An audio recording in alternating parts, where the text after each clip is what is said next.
musician Rick Mercer.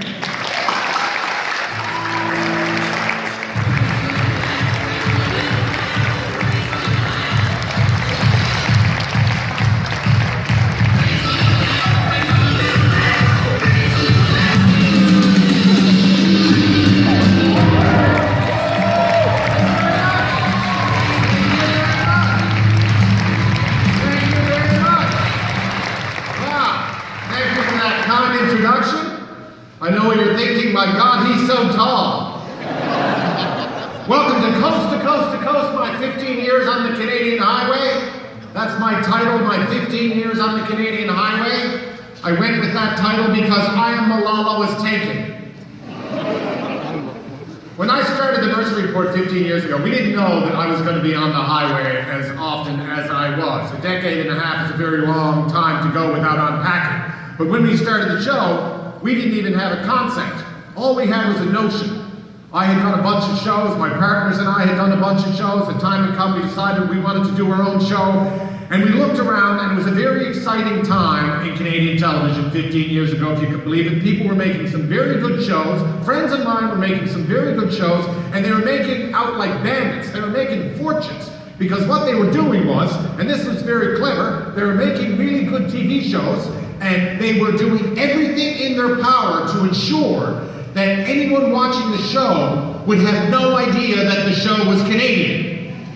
That was what they were doing. So you could make a cop show, you could shoot it in downtown Toronto, but you'd avoid the CN Tower, because the idea is, if someone was watching in Texas and they saw the CN Tower, suddenly they realized they were watching a foreign show, their head would pop off.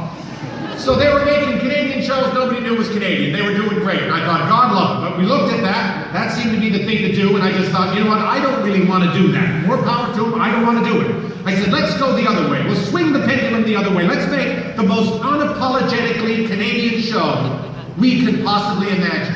This show will be so Canadian. It will be so Canadian, nobody outside of Canada will ever even understand what we're talking about. This show will be so Canadian, nobody outside of Canada will consider for a second buying this show. This show will be unsellable.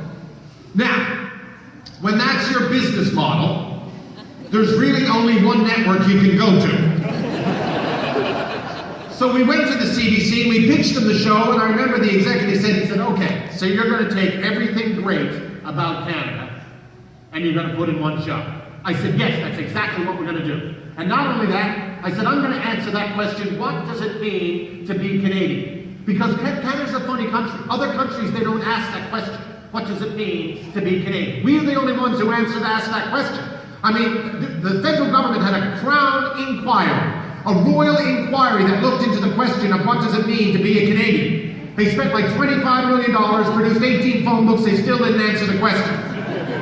So I said, I'll answer the question, what does it mean to be a Canadian? They said, okay. Everything great about Canada in one show. I said, absolutely. And they said, all right, we'll buy it. I said, excellent. And then they said, what do you think we'll get? 9, 10 episodes? I said, no. This is the 9 or 10 episodes? Don't be ridiculous. We're not going to run out of great Canadian stories after 9 or 10 episodes. We're a great country. We've got a lot of great stories out there. We play our cards right. We could get 19 or 20 episodes.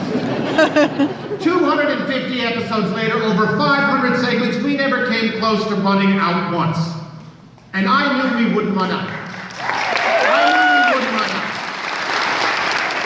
Because we're a great country, we've got great stories. Every nook and cranny has great stories, and we have a fascinating history. Right? We're a nation of history buffs. Right? A nation of history buffs fascinated by Canadian history. I mean, there is a reason why. At the beginning of the school year, every year, right across this country, from grade 1 to grade 12, you hear the kids saying the same thing at the beginning of the school year. Canadian history, sign me up. Yay, history. No, that doesn't happen. That's a parallel universe that doesn't exist. Canadian students don't even have to study Canadian history. There's only 2 provinces in this country that require a single Canadian history course in order for you to graduate. 2 provinces, that's it, right? We have an education system designed to ensure that everything everyone knows about Canada, they learn from watching those Heritage Minutes. If it wasn't for the Heritage Minutes and Pierre Burton, 90% goldfish. We had no idea where we were going or where we were headed. We had to teach more Canadian history in the schools, but the problem with that is the only people who can mandate that is the government. And it has to be the government. They're the ones who can make it happen. But the problem is the government is also in charge of the curriculum. And because of the government, they'll fuck it up. Because the problem is the kids think that Canadian history is boring. We have to disabuse them of the notion that Canadian history is boring. You want to get them when they're young, right? When they're like, however old that is, grade 3 or something. You want to sit them down and you want to tell them, okay, kid, so you've heard Canadian history is boring.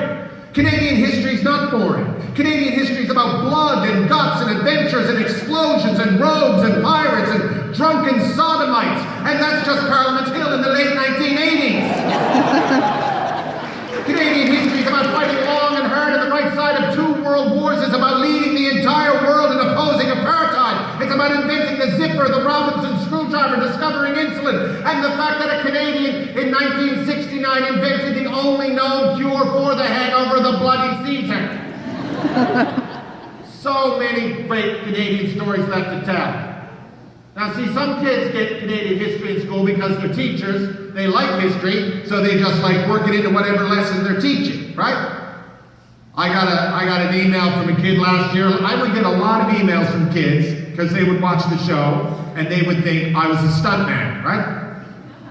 And this one kid emailed me, said, my teacher is obsessed with the voyageurs. And he's always talking about the voyageurs. So he's been teaching us about that. I think it's pretty cool. He said, but he gave us a test. And the first question on the test was what's a voyageur? And I put down an explorer of Canada. And I got that right. And then he said, second question was name a voyageur. And he said, I put down your name. He said, my teacher was really pissed off. He threatened to fail me, but I think it's okay because it was funny, right? And I thought, oh no, kid, it's a bad road to go down. Like when you're intentionally putting the wrong answer on a test, knowing you might fail, but you think it's okay because you think it's funny. You know where that leads. Tuesday night on CBC. But I was flattered that he called me a voyageur because the voyageurs, I mean, they were serious cats, right? They explored Canada, man. They were serious. I mean, they traveled exclusively by canoe. And all they would have with them would be like a big knife and a bag of flour and some pork fat. Right? And 3 days in any journey, they'd be ravaged by mosquitoes. They'd be in agonizing pain. Their face would be swollen up. They looked like the Elephant Man. But no matter what the pain, no matter what the challenges, they still kept moving forward, discovering Canada. I'm like that. Except I travel Air Canada, which is also challenging. But no matter, everyone in this country, and I bet you included, everyone wants to explore Canada. Everyone wants to get to know Canada, right? It's on everyone's list. But this is a very difficult country to explore. No matter when you want to do it. We're too big. We're too big, there's too few of us. I mean, Canada is the biggest country in the world with the slowest trains. You can spend 5 lifetimes exploring Canada. 10 if you do it by via. Or you could drive. Now, many of you are very young. I want to know, how many people is it on the bucket list that someday you will drive from one end of this country to another? Right? Absolutely, it's on the bucket list. I've always wanted to do it. Ever since I was a kid, and Timmy Green down the street one summer, the beginning of the summer, out of the blue, him and his family, they got in a station wagon, they left St. John's, Newfoundland, they drove all the way to Vancouver.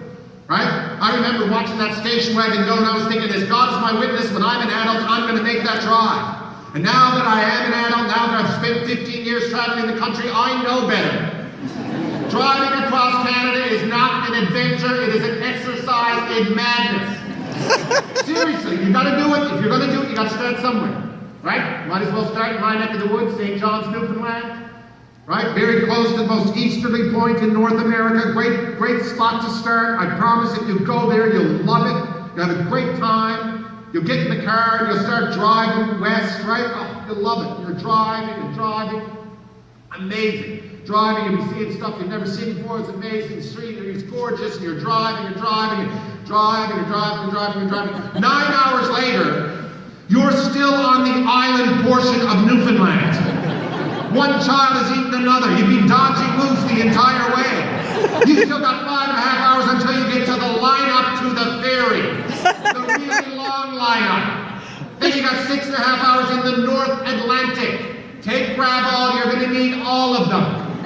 Then when you land, you're on Cape Breton, which is another island. You're 2.5 days into your adventure, you have not set foot on the continent of North America yet. We're too big. We're too big. The Europeans got it knocked, right? They really do. I know some of you probably want to go to Europe too, right? Europeans got it knocked. You go to Europe, any European city, right? You rent one of those little cars they like. You go for a drive. 3 days later, you've seen Europe. For the rest of your life, someone brings up the European capital, you'll be able to say, oh yes, oh, I was there, I drove through there one time on a holiday. You'll never get away with that in Canada. We're too big. And despite knowing that, this year, because it was a momentous year for me, I left the show, the fall was looming for 15 years, I always went back to work the same time, you guys go back to school once the fall comes, and I thought, I got nothing in the fall, I'm going to do something. So I thought maybe I'll do the drive, right? And the great thing about it, of course, if you want to plan those drives, is, the internet will do it for you. You got your GoogleTravel.com and your TripAdvisor.com. I mean, you know yourself, there's 6 or 7 of them, right? Big ones. You put in where you want to start, where you want to go, and they plan it all for you. And I asked every single one of them, what's the best way to drive across Canada? Every single one of them said the same thing. Cut through the States. How's that for national pride? According